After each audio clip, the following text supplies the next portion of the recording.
안녕하세요. 또 시작부터 빅살이 나왔고요. 안녕하세요. 예. 자, 한 주 잘 보내시고요. 자, 어떻게 빗자리가 좀 많아요. 요새 문제 푸느라고 힘들죠. 우리 특히 공법 문제집 보면은 좀 자지구레한 문제가 너무 많아요. 하여튼 한 10대 문제만 돼도 되는데 막 30문제씩 이렇게 그냥 실려있고 중복되는 것들 엄청 많습니다. 그래서 제가 출제 가능 이렇게 번호 밑에 출제 가능 이렇게 써있는 거 그것만 풀어보시라고 했는데 그거 보면은 다 출제 가능 써있죠. 출제 가능이 뭐 태반이요. 그래서 이게 제 원래 문제 선별해갖고 풀고 이러는 게 별로 안 좋은 습관인데, 자, 너무 벅차면은 공법은 저 짝수법만 쭉 풀어보세요. 짝수법만 풀든 홀수법만 풀든 그 파트에서 이렇게 좀 효율적으로 공부하셔야 돼요. 이 제 문제 보니까 너무 그냥 중복되고 지엽적인 것들이 많아갖고 이 문제 푸는데 매주 이게 좀 벅찰 거예요. 공법만 공부하는 것도 아니고요. 그래서 공법은 뭐 2차 과목이죠. 2차 따위밖에 안 되는데. 자, 1차가 훨씬 더 중요하니까 아무튼 이렇게 효율적으로 공부하시고요. 대신 예습은 좀 꼭 하셔야 돼요. 예습 안 하면 아무 의미가 없어요. 그래서 문제풀이 할 때는 좀 힘들어도 예습 좀 해보시고요. 자, 오늘은 이제 국토법 싹 마무리 짓고, 그리고 시간 좀 되면은 농지법. 원래 저 특강할 때도 농지법 못 봤죠. 그래서 우려할 때도 못 봤고, 농지법 한번 쭉 볼 수 있도록 하고요. 자, 오늘은 요약집 56페이지 보겠습니다. 56페이지. 농지법 한다 보니까 좋아 죽겠어요? 그래서 56페이지 봅니다.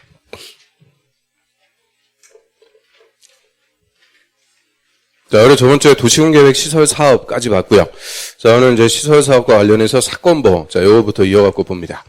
그러면 도시군계획 시설을 설치하기로 결정하면은 그때부터는 도시군계획 시설 부지라고 하고요.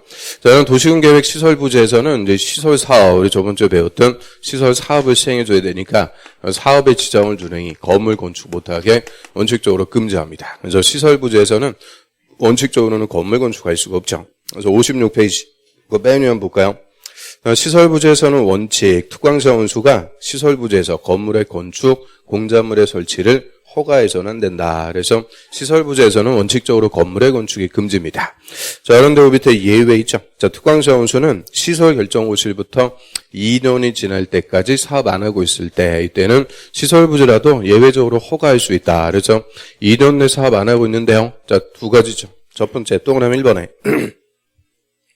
단계별 집행계획이 수립되지 않거나, 그러면 단계별 집행계획이 수립이 안 됐다. 이 말은 몇 년도에 사업할지 안 정했다. 그 얘기죠. 또, 자, 1단계 집행계획에 포함이 안 됐다. 1단계 포함이 안 됐다. 이 말은 3년 내에는 사업을 안 한다. 그래서 사업하려면 아직 한참 남았다. 그 얘기고요. 그래서, 자, 2년 내 사업 안 하고 있는데, 단계별 집행계획이 수립이 안 되었고, 언제 사업할지 몰라요. 또, 1단계 포함이 안 되었고, 3년 내는 사업을 안 해요. 이때는 시설 부지라도 예외적으로 허가할 수 있도록 합니다. 그래서 대표적으로 가설 건물이죠.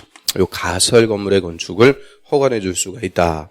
그래서 이 가설 건물은 임시 건물이고요. 임시 건물, 가설 건물 허가할 수가 있고, 그 우리 건축법에서 이 가설 건물의 구체적인 건축 기준. 자, 이거는 건축법에서 규정하죠. 건축법에서 이 가설 건물은 4층 이상이면 안 된다. 또 철근 콘크리트 구조가 아니어야 된다. 존치기간은 3년 이내. 그 존치기간 연장할 수 있어요, 없어요? 있죠. 그래서 사업할 때까지 연장할 수 있다. 이런 구체적인 가설 건물의 건축 기준은 건축법에서 딱 규정을 하고요. 그래서 우리 1번에 그 가설 건물의 건축, 자, 그것만 봤는데, 그 밑에 거, 그것도 좀 한번 보자. 자, 또 그다음 2번은 도시군계획시설의 설치에 지장이 없는 공작물의 설치. 그럼 도시군계획시설 설치에 지장이 없다 그랬으니까, 이런 이제 경미한 공작물의 설치, 허가내줄 수가 있고요. 또 3번. 자, 이게 이제 또 좀 논점이죠. 건물의 개축과 재축, 건물의 개축, 재축은 허가할 수 있다. 그 건물 앞에다가 기존 이렇게 하나 써두시면 돼요. 기존 건물의 개축하고 재축은 허가내줄 수가 있습니다. 그러면 개축이라는 거는 뭐 하는 거예요? 개축. 철거하고 종전 규모로 다시 짓죠. 재축은 재해로 멸실되었고 종전 규모로 다시 짓죠. 그러면 기존 건물을 개축하고 재축하는 것은 어차피 종전 규모로 다시 짓으니까 이거는 보상금 늘어나고 그럴 필요가 없죠. 그래서 기존 건물을 개축, 재축하는 거, 그거는 허가할 수가 있어요. 그런데 이 기존의 건물을 신축하고 중축하고 이거는 절대 안 돼요. 개축, 재축을 허가할 수가 있다. 그래서 저는 2년 내 사업 안 하고 있을 때는 가설 건물 같은 거 허가할 수 있는 예외가 있고요. 자, 그리고 그 밑에 이제 10년이 지날 때까지 사업 안 했다. 10년 내 사업 안 한다. 자, 여기서부터 장기 미집행이라고 하죠. 장기 미집행 시설 부지일 때. 그리고 장기 미집행 10년 내 사업 안 해요. 그러면 사업을 했는지 안 했는지 기준점은 이 중에서 뭐가 된다? 기준점은 실시계획의 인가. 항상 이 시설사업은 실시계획 전후 구분해갖고 이 실시계획 인가 나면 사업한 걸로 보는 거예요. 그래서 10년이 지날 때까지 사업 안 한다. 이 말은 10년 내 실시계획 인가 안 받았다. 그죠? 자, 이때는 이제 시설부지에서 과도하게 지상권의 제한을 받는 토지 소유자가 발생하죠. 그래서 이 시설부지에서는 딱 뭐만 못하게 한다. 건물의 건축. 건물 건축만 못하게 하는 거예요. 그러면 원칙적으로 건물 건축할 수 있는 땅, 지목이 되라 그러죠. 그래서 지목이 되라는 토지 소유자는 시설 결정되면은 건물 못 져요. 즉 사용 수익할 수가 없습니다. 그리고 정상적으로 사업을 했으면은 시행자가 수용해서 보상해 주죠. 돈 받고 나가는데 사업 안 하니까 수용해서 보상도 안 해줘요. 즉 처분도 못 해요. 그래서 사용 수익 처분, 일체 소유권 행사를 못 하게 되는 거죠. 그래서 10년이 지날 때까지 사업 안 하고 있을 때 이때 과도하게 재산권의 제한을 받는 지목이 대인 토지 소유자가 이 과도한 제한에 대한 보상 대신 내 땅을 사줘라. 뭐 할 수 있는 거냐? 매수 청구를 할 수가 있도록 하고요. 그래서 이 매수 청구 제도는 대표적인 우리 공법의 사건법, 국민의 재산권 보호다라고 하고요. 요거는 시험에서 매년 한 문제씩 출제한다. 이렇게 생각하시면 되죠. 그럼 일단 10년 내 사업 안 하고 있을 때 시설부재 모든 토지 소유자가 매수 청구한다. 그럼 틀려요. 누구만? 대인 토지 소유자만 내 땅을 사주세요. 매수 청구할 수 있는데 자, 이 토지에 건물이 있어요. 건물 남겨두면 안 되죠. 토지 매수 청구할 때는 항상 건물이 있으면 다 포함해서 매수 청구하고요. 그럼 대인 토지 소유자 누구한테 와서 매수 청구하는 거냐? 매수 청구의 상대방, 그거를 매수 의무자라고 하고요. 원칙적인 매수 의무자는 특광시장 군수가 돼요. 특광시장 군수한테 사주세요. 매수 청구할 수가 있죠. 이유는 원칙적인 시설사업의 시행자가 누구다? 특광시장 군수. 그래서 이 특광시장 군수한테 매수 청구하는 게 원칙. 그런데 이 특광시장 군수 이외의 시행자 따로 있어요. 그럼 그 시행자한테 매수 청구할 수가 있죠. 그럼 특광시장 군수 이외의 시행자 또 누가 있을까? 국토부 장관, 도지사 또는 비행정청인 시행자 따로 있으면은 그 시행자한테 매수 청구하고요. 또 도시공계획설의 설치관리 의무자가 달라요. 설치관리 의무자가 따로 있다. 이때는 설치관리 의무자. 그런데 궁극적으로 요 설치 의무자와 관리 의무자가 또 달라요. 하여튼 가지가지 하는 거죠. 설치 의무자, 관리 의무자가 다르다. 이때는 궁극적으로는 설치 의무자에게 매수 청구할 수가 있죠. 그러면 도시공계획설을 설치하는 게 이꼴 뭐냐? 시설 사업을 시행. 그래서 설치 의무자가 이꼴 시행자가 됩니다. 그래서 이렇게 쓰고 저렇게 쓰고 하는데 결론은 시행자. 그 중에서도 원칙적인 시행자는 특광시장 군수. 자, 이게 핵심이에요. 그래서 매수 청구에서는 이게 핵심. 자, 10년 내 사업 안 하고 있을 때 시설부재, 지목이 대인 토지 소유자가 원칙은 특광시장 군수에게 내 땅을 사줘라. 매수 청구를 할 수가 있도록 하고요.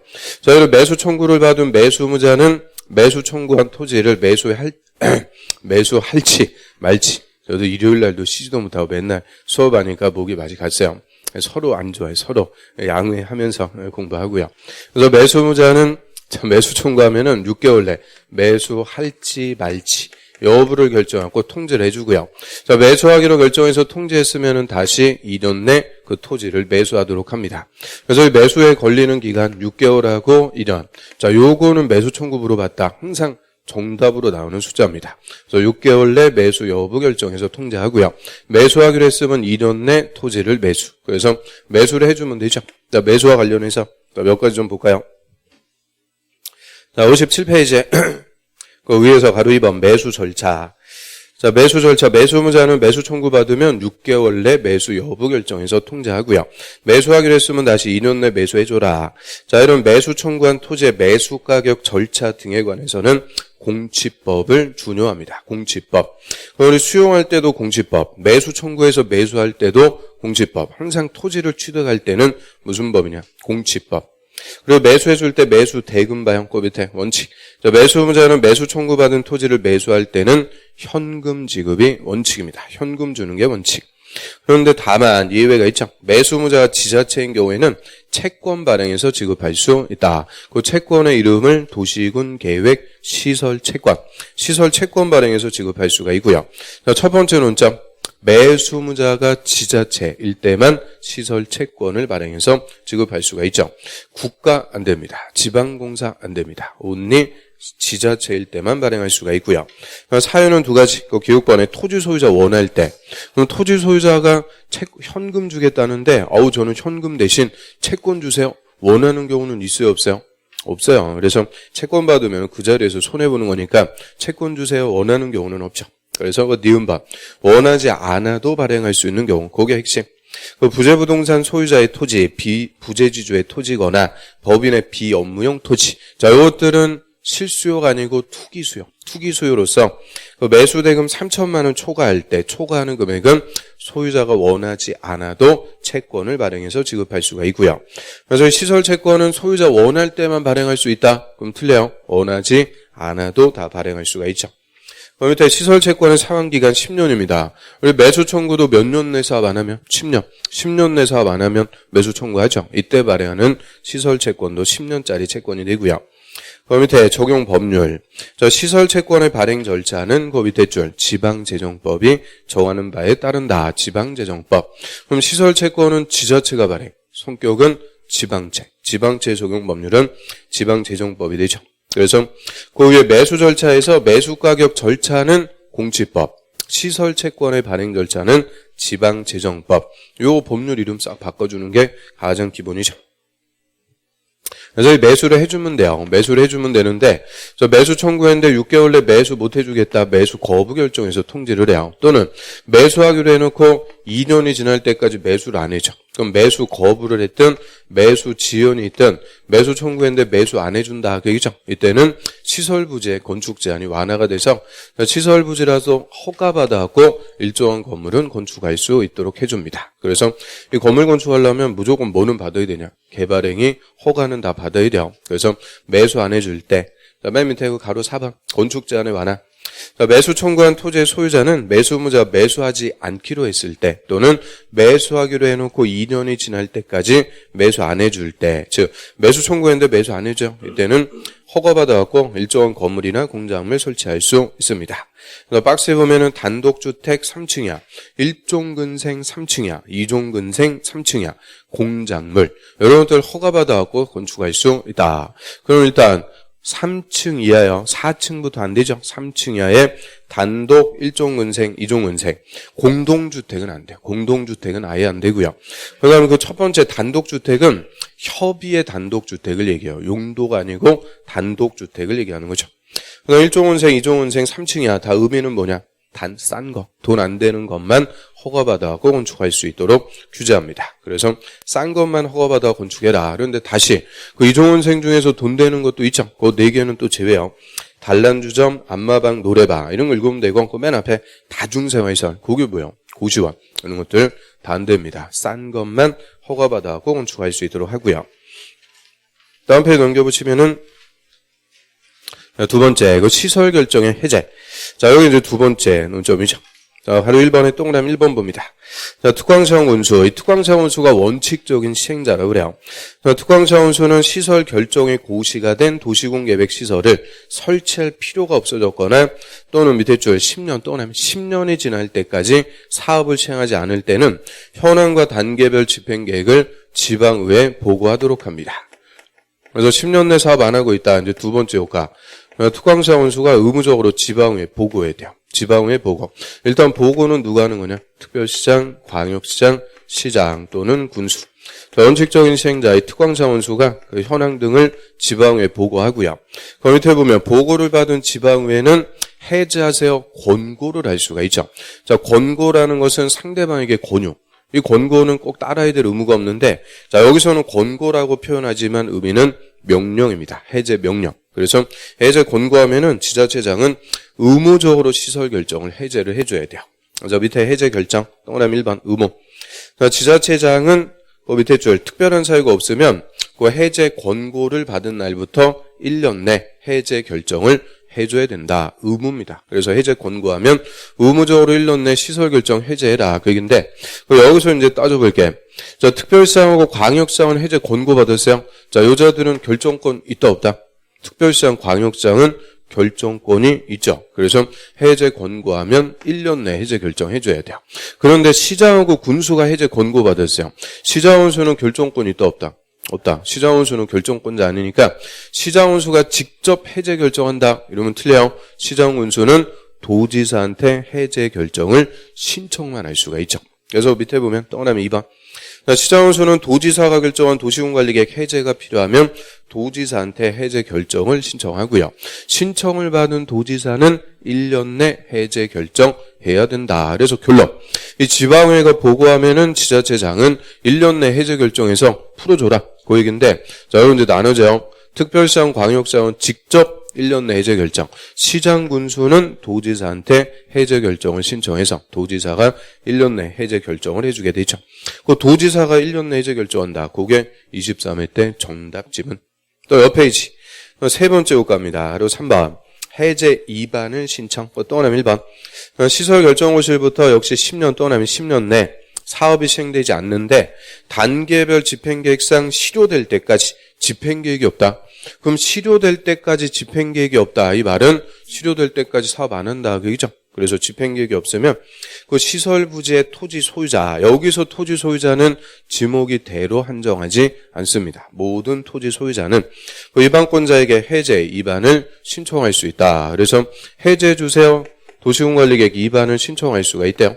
해제 2반을 신청할 수 있도록 합니다. 자, 그래서 요 10년 내 사업 안 하고 있다. 장기 미집행 시설 부지에서는 효과가 크게 이제 세 가지가 있어요. 세 가지. 자, 첫 번째 가장 주된 효과는 대인 토지 소유자가 매수 청구할 수 있다. 이게 일단은 제일 중요한 논점이고요. 그다음 두 번째 특광자원수는 10년 내 사업 안 하고 있으면 의무적으로 지방에 보고해야 된다. 그리고 세 번째 10년 내 사업 안 하고 있는데 실효될 때까지 집행계획이 없어요. 이때는 시설부지의 토지 소유자가 그 사업 안 할 거니까 해제해달라고 2반을 신청할 수가 있게 되죠. 그래서 크게 이렇게 이제 세 가지 효과가 발생합니다. 그래서 10년 내 사업 안 하고 있을 때 각각의 효과들 이 골고루 또 물어보고 있죠. 요새 잘 물어보고 있으니까 세 가지 효과들 정리하고요. 그다음 그 밑으로 합니다. 실효. 자, 실효사요. 시설 결정이 고시가 된 도시군 계획 시설에 대해서 그 20년이 지날 때까지 20년 동안 별표 20년이 지날 때까지 사업 안 하면 그 시설 결정은 20년이 되는 날이 아니고 다음 날로 실효가 됩니다. 그래서 20년 내 사업 안 하면 그날이 아니고 다음 날. 항상 실효나 해제는 그날이 아니고 다음 날 실효가 된다. 이게 작년 그냥 단독 기출이에요. 20년하고 다음 날 요거 딱 비워갖고 가로에 들어갈 단어 바르게 묶은 것에 물어봤죠. 그래서 20년 내 사업 안 하면 다음 날 실효시켜갖고 이 시설 부지에서의 쓸데없는 규제들 다 풀어주게 되죠. 그래서 몇 년이냐? 20년. 다 늙어 죽은 다음에 실효시켜준다. 그 얘기고요. 그래서 여기까지 시설 사업과 관련해서 사건법. 우리 시설 결정하면은 시설 부지에서 지목이 대라는 토지는 건물도 못 짓고 아무짝에 쓸모없는 땅이 되죠. 이런 재산권 제한이 센 거니까 이렇게 일정한 기간 동안 사업 안 하고 있을 때 재산권 보호를 위해서 규정들이 쭉 나오게 되고요. 자, 이 파트가 또 한 문제로 물어보니까 이거까지 정리하고요. 자, 여기까지가 시설사업과 관련된 사건법. 자, 그런데 맨 앞에 계신 분들 왜 다 빠졌어요? 이번 주에 휴가예요? 휴가? 저 휴가는 다음 주인가? 하여튼 다음 주까지만 참으면 한 주 좀 쉬니까 그때까지 좀 참고 수업하고요. 여기 있었네.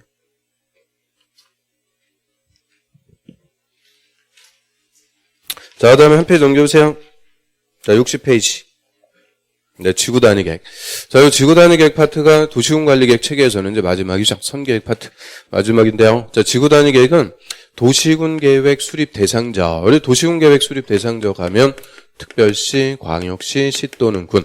저희 특광시군 관할구역의 전부가 아니고 일부에다가 수립하는 도시군 관리계획. 자, 요거를 지구단위 계획. 이게 작년 그냥 한 문제죠. 그래서 특광시군 관할구역의 일부에다가만 수립하는 도시군 관리계획. 그 일부를 뭐 하려고 수립하는 거냐? 체계적이고 계획적으로 개발하기 위해서 수립하는 계획을 지구단위 계획이다라고 하고요. 그럼 우리 인천광역시 관할구역의 전부에다 수립하면 그냥 인천광역시 도시군 관리계획. 근데 인천광역시의 일부 왕길동. 자, 여기다가만 수립한다. 이때는 왕길동 지구 단위 계획. 그래서 그 왕길동을 체계적으로 개발하기 위해서 수립하고요. 일단 관할구역의 일부 무슨 동네다 지구 단위 계획 수립할지 지구 단위 계획 구역. 자, 구역부터 지정하고요. 여기에 대해서 이제 지구 단위 계획 수립하죠. 그러면 지구 단위 계획 구역 지정하고 지구 단위 계획 수립 다 무슨 절차로요? 도시군 관리 계획 결정으로 합니다. 그런데 이 지구 단위 계획 체계에서는 누구까지 결정하는 거냐? 시장, 군수까지 결정권자가 되죠. 그래서 일단 60페이지 한번 볼까요? 그 위에. 자, 의의는 받고, 그 밑에 결정.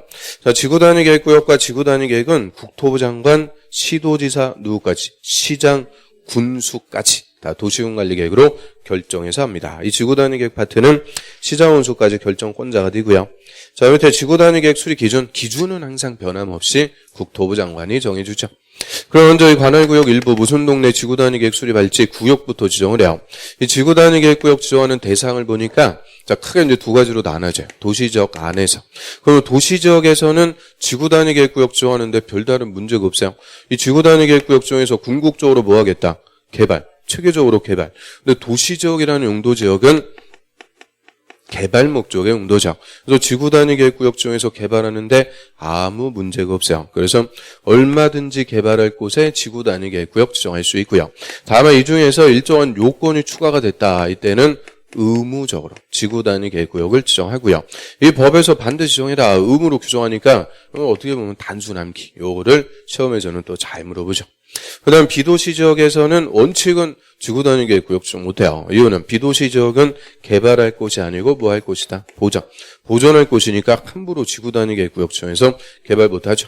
그리고 비도시 지역에서 개발할 수 있는 곳이 딱 두 개 있네요. 용도 지역은 계획관리지역.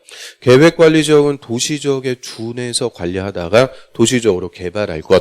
또 비도시지역이라도 일정한 기능을 집중적으로 개발하기 위해서 정하는 용도지구, 개발진흥지구. 원칙은 딱 이 두 개가 개발할 수가 있죠. 그런데 하나 더 있어요. 이게 또 옛날에 정답 질문이죠. 용도지구를 폐지하고 그 용도지구의 건축 제한을 지구 단위 계획으로 대체하려는 곳이다. 그 용도지구를 폐지, 용도지구 없애고 대신 뭘 수립하겠다? 지구 단위 계획 수립하겠다. 그래서 용도지구를 폐지하고 지구 단위 계획으로 건축하려는 적, 건축 제한을 대체하려는 적. 요것도 지구 단위 계획 구역 지정할 수 있는데요. 막 분위기가 좀 그래가지고 물어보기가 무서워 죽겠어요. 분위기가 싹 막혀갖고. 몇 주 전까지는 제가 별로 상태가 안 좋았는데 이제 여러분들이 상태가 좀 안 좋은 것 같아요. 그러면 용도지구 폐지하고 그 용도지구 건축 제한을 지구 단위 계획으로 대체한다. 이거 우리 앞에서 두 번이나 봤죠? 자, 어디서 다 본 것 같은데 앞에서 어디서 봤을까? 주민이 입안을 제한할 수 있는 용도지구. 산업유통개발진흥지구하고 요거 딱 주민이 제한할 수 있는 용도지구죠. 그리고 용도지구를 폐지하고 지구 단위계 결정하는 거니까 요거는 시장 군수가 결정할 수 있는 사유가 되죠. 그래서 앞에서 두 번 봤고요. 세 번째 비도시 지역에서 지구 단위계 구역 지정할 수 있는 대상이다. 총 3번 나옵니다. 그래서 하나씩 이제 구역의 지정 대상 하나씩 보죠. 그럼 먼저 도시지역에서 임의적으로 지정할 수 있는 대상. 자, 이 임의적 지정 대상은 다음에 해당하는 지역의 전부든 일부든 지구 단위 계획 구역 다 지정할 수 있어요. 여기서는 전부냐 일부냐 이게 중요한 말이 아니에요. 다음에 해당하는 지역 요것들을 그냥 한두 개씩 또 물어보는 거죠. 그래서 어떤 것들이 있는지 자, 교재 한번 보면 그 60페이지 그 밑에 볼까요? 도시지역에서 임의적 대상.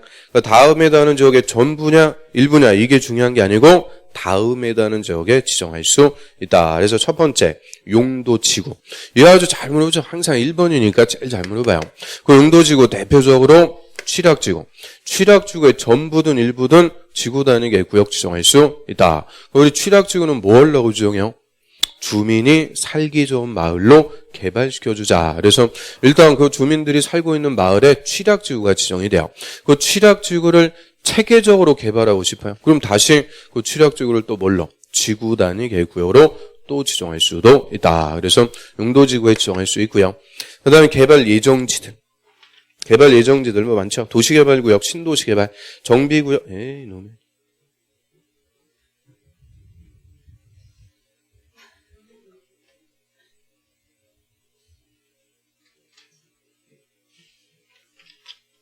아주 선풍기에 예민해요.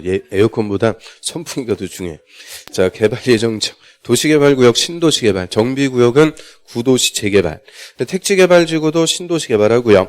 대지조성사업지구는 아파트 단지 개발. 그리고 산업단지는 공단. 관광단지는 관광지 개발. 다 뭐 할 곳이냐? 개발할 곳. 이런 개발할 곳에 더 지구단위 계획구역 지정해서 체계적으로 개발할 수 있고요. 그 다음에 디귿번에 난개발의 우려가 있는 곳들. 그 난개발의 우려가 있다. 개발제한구역, 도시자연공원구역, 시가와 조정구역 또는 공원에서 해제되는 구역. 그 앞에 그 세 개 구역을 용도구역이라고 그러죠. 용도구역 개발 못해요. 또는 공원도 개발 못하는데 여기서 뭐가 되는 것이냐? 해제되는 것. 그럼 용도구역이나 공원에서 해제가 되면 개발할 수 있게 되는데 그냥 냅두면 좋다고 건물 때려 지으면서 난개발이 벌어집니다. 그래서 저거 개념이라고 그랬죠. 그러면 개발제한구역에 지구단위 계획구역 지정할 수 있다. 틀려요. 개발제한구역은 개발 못하니까 지구단위 계획구역 지정 대상 아니죠. 개발제한구역에서 뭐 되는 것이냐. 해제되는 것.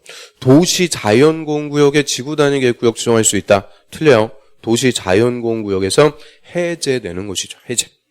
그다음 또 옆에 계속 보면 녹지지역에서 주상공업적으로 변경되는 구역. 그럼 녹지지역은 도시지역이라도 보정, 개발 못해요. 근데 녹지를 주상공으로 바꿔주니까 개발할 수가 있게 되고요. 역시 그냥 냅두면 난개발 벌어지니까 지구단위 계획구역 지정할 수가 있죠. 또 새로 도시적으로 편입되는 구역. 그럼 도시적으로 편입되면은 개발하게 되죠. 역시 그냥 냅두면은 난개발된다. 그래서 이런 난개발의 우려가 있는 곳들 다 지구단위 계획구역 지정할 수 있다. 그래서 지금 임의적 지정 대상들, 개발 예정지, 난개발 우려가 있는 것들 많죠. 그 중에서 한두 개씩 꼬박꼬박 물어보는데 그걸 어떻게 일일이 다 외울 거예요. 그래서 그런 개념의 성격을 잡아야죠. 그래서 다 구역이라든지 이런 데는 다 뭐 하는 곳이냐? 개발. 개발 못하는 곳은 절대 지구단위 계획구역 지정 대상이 아니다. 개발하는 것. 그 다음에 또 리을반. 좀 옆으로 하셔갖고 복합적인 토지용을 증진시킬 필요가 있대요. 그래서 3개 이상 노선이 교차하는 대중교통 결절지, 환승역으로부터 반경 1km 이내, 이 트리플 역세권, 반경 1km 이내. 자, 여기에다가도 지정할 수 있다. 이거 우리 저번 주에도 봤는데요. 입지 규제 최소구역의 대상. 같습니다. 그래서 입지규제 최소구역도 뭐 하려고 지정한다? 도시 정비를 촉진, 지역 거점을 육성 개발하기 위해서 지정. 그럼 항상 개발할 때 체계적 개발이 필요하면 뭐도 지정할 수 있다. 지구단위 계획구역도 지정할 수가 있죠. 그래서 결론. 옆에 해주려 합니다. 맨 위에 비읍반. 자, 지구단위 계획구역은 한마디로 어디다가 지정하는 거냐? 도시지역에서 체계적으로 개발이 필요한 것, 체계적으로 개발할 곳에 지정할 수가 있고요. 자, 그런데 그중에서 의무적으로 지정하는 대상, 반드시 지구단위 계획구역 지정하래요. 자, 먼저 정비구역하고 택지개발지구에서 사업이 끝나고 10년이 지난 지역은 의무적으로 지정합니다. 그래서 앞글 잡다 갖고 정택이는 10년. 정택이 10년. 그러면 정비구역과 택지개발지구, 우리 개발 예정지에서 봤어요. 다시 옆에 임의적 대상, 개발 예정지역들 쫙 나오죠. 개발구역도 쫙 나오는데 그 개발 예정지 중에서 사업이 끝나고 10년이 지났을 때 다시 의무적으로 지구단위 계획구역 지정해라. 딱 2개만. 정비구역과 택지개발지구. 그러니까 나머지 갖고 그냥 무궁무진하게 바꿔주는 거예요. 예를 들어 갖고 도시개발구역에서 사업이 끝나고 10년이 지났을 때는 의무적으로 정한다. 틀려요. 그래서 도시개발구역 이런 거 해당 사항 없죠. 10년이 지났을 때 의무적으로 정하는 거는 온리 뭐만? 정택이. 그 다음에 두 번째 시가와 조정구역. 공원에서 해제.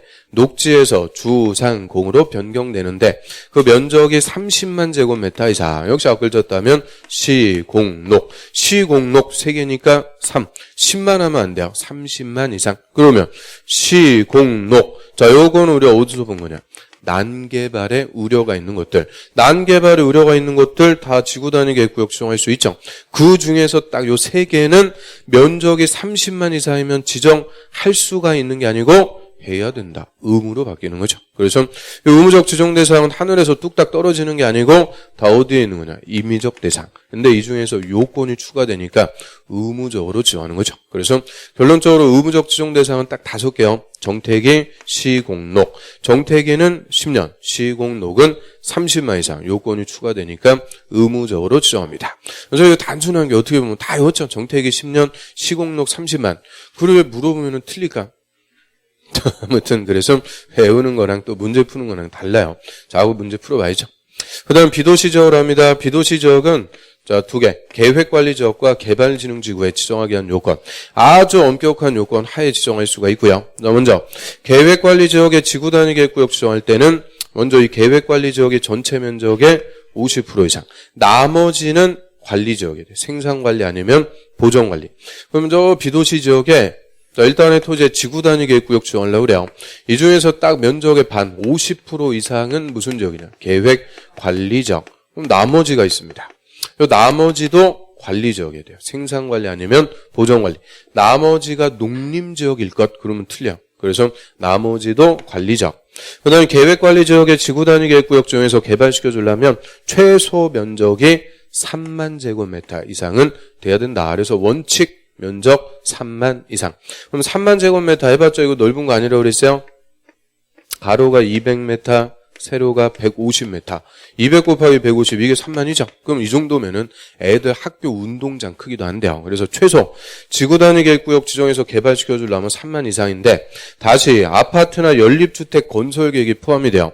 아파트도 짓고 연립주택도 짓겠다. 저거를 주거용으로 주택을 지으면서 개발하면은 주민들 들어와서 애들 다닐 학교부터 시작해갖고 각종의 기반시설도 왕창 깔아줘야 돼요.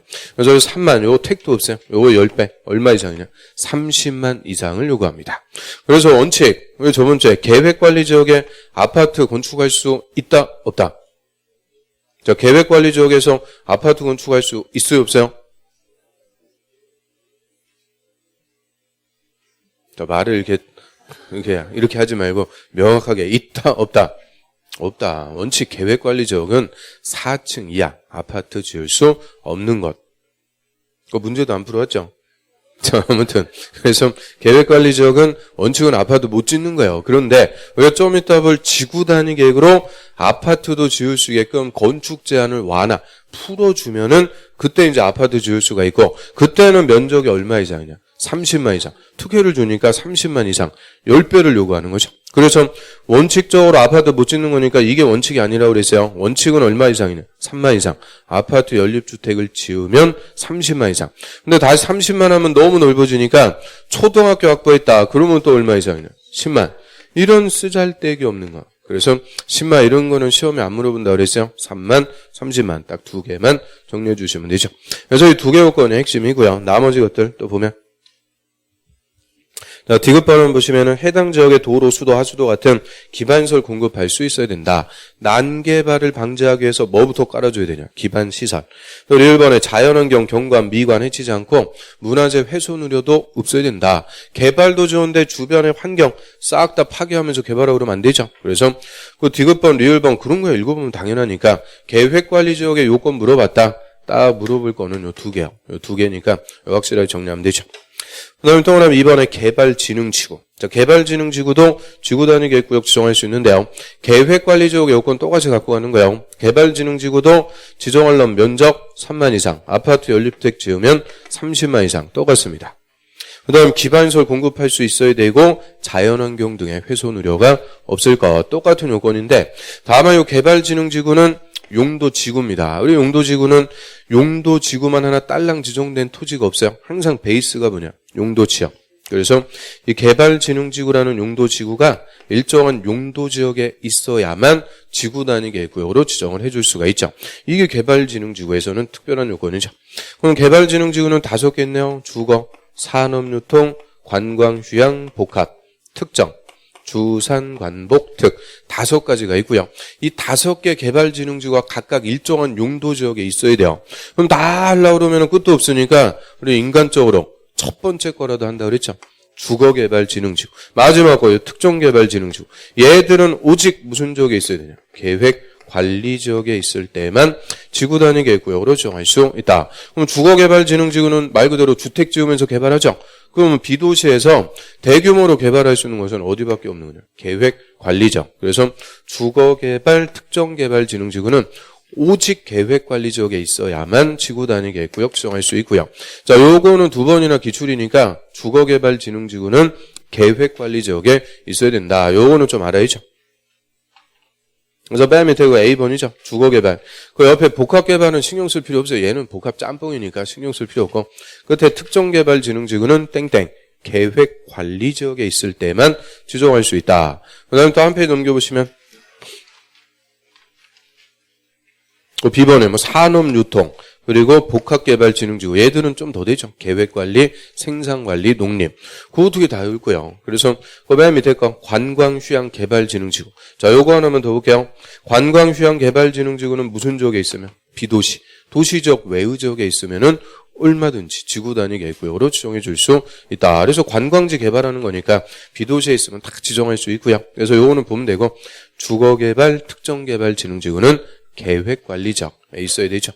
그러면 도시지역이든 비도시지역이든 지구단위 계획구역 지정했어요. 자, 뭐 하려고 지정했어요? 지구단위 계획구역 지정한 1차적인 목적. 뭐 하려고?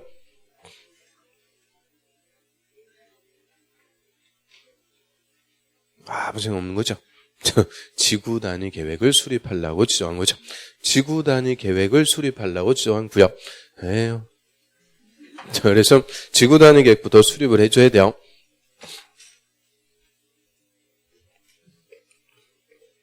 그럼 지구단위 계획구역 지정해서 지구단위 계획 수립하는데 몇 년 내 수립해야 되냐? 3년. 3년 내 지구단위 계획 수립 안 하면 다음날 지구단위 계획구역 지정은 실효가 됩니다. 그래서 지구단위 계획구역 지정했으면 일단 3년 내 지구단위 계획부터 수립하고요. 자, 지구단위 계획 수립할 때 내용. 일단 2번하고 3번은 반드시 포함해라. 그래서 이 두 개는 필수적으로 지구단위 계획에 포함. 그래서 일단 제일 잘 물어보는 게 요거죠. 반드시 지구단위 계획에 포함할 사항을 짝지은 것은 그래서 이 두 개 알고 있는지 그거 물어보는데요. 일단 1번 먼저 볼게요. 1번 용도지역, 용도지구를 세분하거나 변경하는 사항.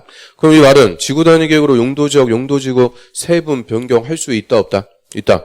원래 용도지역, 용도지구를 지정 변경하는 것은 도시군관리계획으로 합니다. 그런데 지구단위 계획도 도시군관리계획이니까 필요하면은 얼마든지 용도지역, 용도지구를 세분 변경할 수가 있고요. 예를 들어 우리 재개발한다. 재개발하는 동네는 대부분 용도지역의 일종 일반 주거예요. 그럼 일종 일반 주거, 단독주택 밀집지역. 여기서 재개발하면서 아파트도 짓고 하려면은 일종 일반 주거 안 되죠. 2종 일반 주거나 3종 일반 주거적으로 바꿔줘야 돼요. 그럼 1종 일반 주거를 2종 일반 주거로 바꿔준다. 이거 지구단위 계획으로 할 수 있다? 없다? 있다. 그런데 자 여기서 이제 우리 하나 더 들어가죠. 이제 공법동 이론 마지막이니까 좀 어려운 것까지 따져볼 수 있겠죠. 무서워 죽겠어. 그래서 자 하나만 더 들어가서 보면 저희 지구단위 계획으로 용도지역, 용도지구를 세분 변경할 수가 있는데 이때 변경할 수 있는 것은 대통령령에서 정하는 세분되는 용도지역 또는 세분되는 용도지구 안에서 변경을 할 수가 있어요. 그래서 우리 법에서 규정하는 용도지역의 종류, 도시지역은 주거, 상업, 공업, 녹지. 또 관리지역은 보전, 생산, 계획관리지역. 농림지역하고 자연환경 보전지역. 자, 요거를 법에서 규정하는 용도지역의 종류라고 그래요. 용도지역의 종류, 대분류라고 그러죠. 그러면 용도지역의 종류를 바꾸는 거. 이거는 지구단위 계획으로 할 수가 없어요. 이거는 원칙대로 도시군관리계획 결정으로 합니다. 예를 들어서 주거지역을 상업적으로 바꾼다. 이거는 지구단위 계획으로는 할 수가 없어요. 또 계획관리지역을 도시적으로 바꾼다. 이것도 지구단위 계획으로 할 수가 없어요. 이 용도지역의 종류를 바꾸는 것은 원칙대로 도시군관리계획 결정해서 하고요. 그럼 지구단위 계획으로 바꿀 수 있는 것은 세분되는 용도지역. 주거지역은 다시 대통령령에서 세분되죠. 6가지. 전용주거 1종 2종, 일반주거 1, 2, 3종, 준주거. 자, 여기 주거지역이 대통령령에서 세분되는 거예요. 그러면 이 세분되는 주거지역 안에서의 변경, 이거는 지구단위 계획으로 가능합니다. 그래서 예를 들어갖고 1종 일반주거를 3종 일반주거로 바꾼다. 이거 지구단위 계획으로 할 수 있죠. 또 3종 일반주거를 준주거로 바꾸는 거, 이거는 지구단위 계획으로 할 수가 있어요. 그래서 세분된 요 주거지역 안에서의 변경을 지구단위 계획으로 할 수가 있고요. 그거 하나만 더 보면 상업지역은 대통령령에서 어떻게 세분돼요? 근린, 유통, 일반, 중심. 그럼 상업적 안에서 바꾸는 건 할 수 있죠. 그런데 준주거지역을 근린상업적으로 바꾼다. 이거는 지구단위 계획으로 할 수 있다 없다? 없다. 이거는 주거지역을 상업적으로 용도지역을 종류를 바꾸는 거니까 지구단위 계획으로는 할 수가 없습니다. 그래서 지구단위 계획은 세분되는 용도지역, 용도지구 안에서의 변경을 할 수가 있죠. 그러면 알겠어요? 야, 이런 것도 알 정도 되면 이제 엄청난 거 아니에요. 괜찮아요. 그래서 좀 힘들어도 하여튼 이 과정만 슬기롭게 넘어가면 돼요. 그 다음 이제 필수적으로 포함할 사항. 자, 기반설. 요거는 반드시 포함합니다. 이유는 난개발 방지하려면 뭐부터 깔아준다? 기반설부터. 그리고 건물의 용도 제한. 요게 건축 제한. 건폐율, 용적률, 높이의 최고 최저한도. 얘들 싸우리 묶어가지고 행위 제한이라고 묶어갖고 부르죠.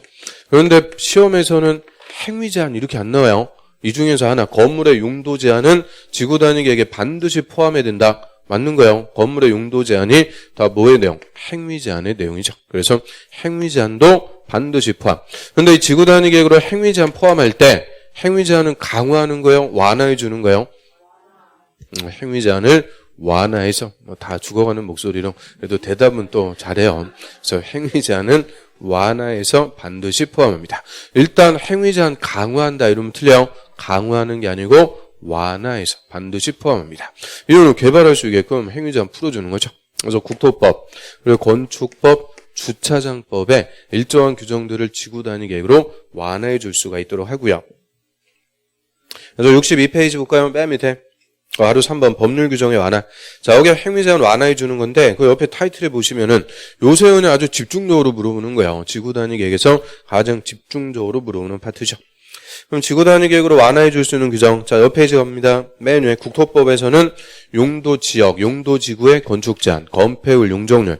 자, 이런 규정 완화해 줄 수 있다. 그러면 절대 용도 구역의 행위 제한은 지구 단위 계획으로 완화해 줄 수 없습니다. 용도 지역과 용도 지구의 행위 제한을 완화할 수 있고요. 자, 용도 지역의 건축 제한 완화해 주는 거. 이거 좀 전에 봤네요. 계획 관리 지역에 아파트 못 짓는데 아파트도 지을 수 있게끔 건축 제한 완화 풀어준다. 그래서 계획관리 지역에 아파트 지을 수 있도록 해주게 되고요. 건폐율하고 용적률을 완화해 주는데 건폐율은 150%, 1.5배, 용적률은 200%, 2배 이내에서 완화해 줍니다. 자, 이거는 도시지역이든 비도시지역이든 같아요. 건폐율은 1.5배, 용적률은 2배까지만 완화해 줄 수가 있죠. 그럼 우리 예를 들어 계획관리 지역이에요. 계획관리 지역은 원칙적으로 건폐율 40, 용적률은 100입니다. 40, 100인데 이 지구 단위 계획 구역 중에서 지구 단위 계획으로 건폐율은 1.5배 완화해 줄 수가 있으니까 60. 용적률은 2배 완화해 줄 수 있으니까 200. 그래서 지구 단위 계획으로 건폐율 1.5배, 60%. 용적률 2배 완화해서 200%까지 허용해 줄 수가 있도록 합니다. 그 다음 그 밑에 칸에 보시면 건축법의 규정들, 대제, 조경, 공개공지, 대지와 도로의 관계, 여기 접도, 높이장, 일조 꼴련 높이장, 이런 건축법의 규정들 완화해 줄 수가 있죠. 그럼 많으니까 거꾸로 완화할 수 없는 거. 대표적으로 대지 분할 제한. 요 대지 분할 제한에 관한 규정, 요거는 절대 지구 단위 계획으로 완화해 줄 수 없다. 그리고 건축법에 보면 건물에 있는 대지는 일정 면적 미만으로 분할할 수 없다. 대지의 최소 면적 기준을 정해주게 되죠. 주거지역은 60, 상업공업지역은 150, 녹지지역은 200. 그래서 그게 대지의 최소 면적 더 완화해주고 그럴 수가 없다. 그래서 대지 분할 제한, 요거는 절대 완화할 수가 없어요. 그 다음에 주차장법에서는 부설 주차장 설치에 관한 규정을 완화해 줄 수가 있는데요. 그 지구 단위 계획구역의 목적이 한옥마을의 보장, 차 없는 거리를 조성, 차량 진입 금지 구간, 중간에 뭐 방지터 이런 거 설치해갖고 차 못 들어가게. 그럼 이런 데는 한옥에다가 주차장 설치할 필요가 있어요? 와, 우리 한옥 기와집 1층을 피로티 구조로 해갖고 주차장을 설치하고, 와, 멋지네, 건물이. 그래서 한옥 같은 거에 주차장 설치할 필요가 없으니까 이 주차장 설치 기준을 100% 완화해 줄 수 있다. 26회 때도 정답, 28회 때도 정답. 80% 완화해 준다. 아니, 주차장 설치 기준 80% 완화해 주면 차를 80%만 돼요? 그럴 수가 없으니까 100% 완화해서 주차장 설치 의무를 면제시켜주게 되는 거죠. 그래서 이런 규정들을 지구 단위 계획으로 완화해 줄 수 있는데요. 자, 구체적으로 완화해 주는 기준 한번 봐요. 박스에 동그라미 2번. 도시지역 안에 지구 단위 계획 구역에서 완화 적용. 그 기획반. 자, 지구 단위 계획 구역에서 건물 건축하려는 자가 대지의 일부를 공공시설 부지로 제공. 공공설, 도로, 공원. 제 땅을 도로로 쓰세요. 공원으로 쓰세요. 공공설 부지로 제공하면 그 제공 비율만큼 그 밑에 건폐율, 용적률 높이 제한을 지구 단위 계획으로 완화해 줄 수가 있다. 이걸 인센티브 준다 그러죠. 제공 비율만큼 인센티브 주겠다. 그래서 그 첫 번째, 완화할 수 있는 건폐율. 그 건폐율 공식에 따라서 계산 문제. 그게 딱 몇 회? 28회 때 기출. 간단하죠. 공식만 딱 외워주면 돼요. 공식 딱 외워갖고 거기다 대입해서 산수해갖고 답 찾으면 되죠. 근데 그 밑에 또 B번 완화할 수 있는 용적률 요거는 24일 때 기출. 그래서 용적률 공식에 따라 계산 문제. 그럼 건폐율은 공식 보면은 조금 할만한데 용적률 공식은 1.5를 또 곱하고요. 그 밑에 나누기 막 나누기 나오면 게임 끝난 거 아니에요? 그래서 이게 기출 문제 이거 파악하는 데만 막 5분씩 걸려. 그리고 공식 외울 수도 없고 공식 외웠다고 쳐도 대입해갖고 산수가 안 돼. 산수. 그래서 결론은 잘 찍고 신의 가을을 바라야죠. 그리고 우리 문제집에도 요 완화할 수 있는 건폐율, 용적률 계산 문제 무려 3문제나 있어요. 그거 다 풀어왔어요? 그거 푸느라고 막 눈 밑에 다크서클 새기고 그런 거예요? 그거 풀지도 않았으면서 왜 승질을 내고 그래요? 자, 아무튼 그래서 그런 거 본시험에서 물어봤다. 잘 찍고 그냥 신의 가을을 바라시면 돼요. 우리 공법에서는 계산 문제 끽해봤자 2문제. 다 틀려도 관계없어요. 다 틀려도. 그래서 그런 게 중요한 게 아니고요. 그 C번.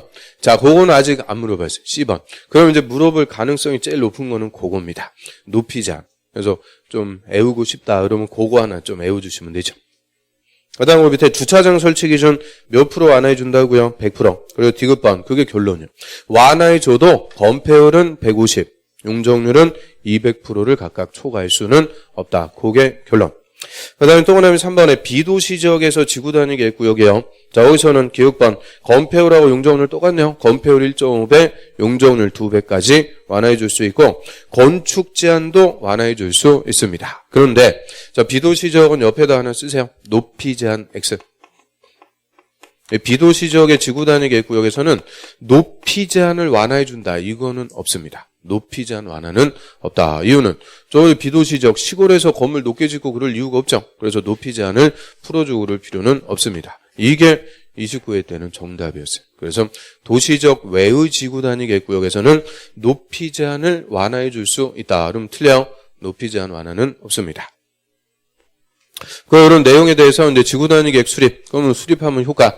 지구 단위 계획 구역에서는 무조건 뭐에 맞게 건축하는 거냐? 지구 단위 계획에 맞게 건축합니다. 그래서 내 땅이라고 내 마음대로 건물 짓고 그런 거 안 되는 거예요. 철저하게 지구 단위 계획에 정해준 대로만 건축하도록 통제함으로써 지 마음대로 건물 때려져 갖고 발생하는 난개발을 방지. 계획에 의거해서 체계적인 개발을 도모하고요. 그리고 지구 단위 계획 구역에서는 용도 지역, 용도 지구의 건축 제한보다 무조건 지구 단위 계획이 우선합니다. 지구 단위 계획에 맞게 건축. 그럼 혹시나 해서 한번 물어볼까요? 막 그럴수록 물어보고 싶어. 자, 그러면 저번 주에 용도 지구의 건축 제한은 원칙은 뭘로 정해요? 용도 지구의 건축 제한.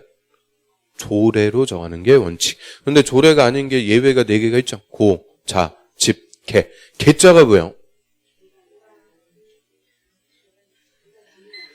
개발진흥지구죠. 개발진흥지구. 그래서 고자 집계 할 때 개자가 개발진흥지구.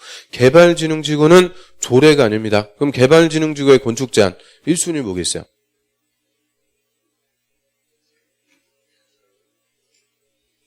아니 개발진흥지구의 지구단위 계획구역 지정에서 지구단위 계획 수립 그럼 무조건 뭐에 맞게 건축을 하고요?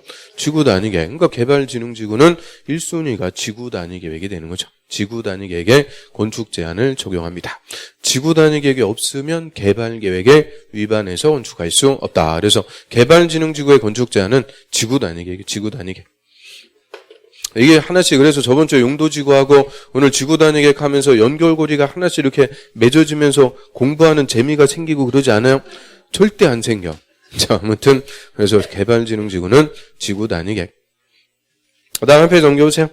그 다음에 실효. 또 오늘 1번 지구단위 계획구역 지정에 관한 결정고시일부터 3년 내 지구단위 계획 수립 안 하면 다음날 지구단위 계획구역이 실효입니다. 그리고 주민이 입안을 제한해서 지구단위 계획 결정한 날부터 5년이 될 때까지 요 개발을 하기 위해서 사업인 농사에 착수 안 하면 5년이 되는 날의 다음날 지구단위 계획이 실효입니다. 그래서 지구단위 계획 파트에서만 또 실효가 2개가 나와요. 3년, 5년. 그래서 작년에도 이거 3년, 5년 이거 바꿔갖고 5년 내 지구단위 계획 수립 안 하면 다음날 지구단위 계획 구역 지정이 실효된다. 그게 작년 간평사 정답 지문. 그래서 3년, 5년 또 바꿔주니까 자, 이 중에서 뭐가 더 중요한 거예요? 3년. 이게 훨씬 더 중요한 거죠. 일반 지령. 지구단위 계획구역 지정했으면 무조건 3년 내 지구 단위 계획부터 수립합니다. 자, 이거는 일반 치료가 아니고 뭐 했을 때만 치료가 돼요? 제한. 주민이 제한했을 때만 5년 내 개발해라. 안 하면 다음 날로 실효시켜버리는 거죠. 그래서 3년, 5년 중에서 3년. 자, 저게 더 중요한 논점이죠. 자, 여기까지 지구 단위 계획 파트까지 봤고요. 좀 쉬었다가 개발행위 허가 보겠습니다.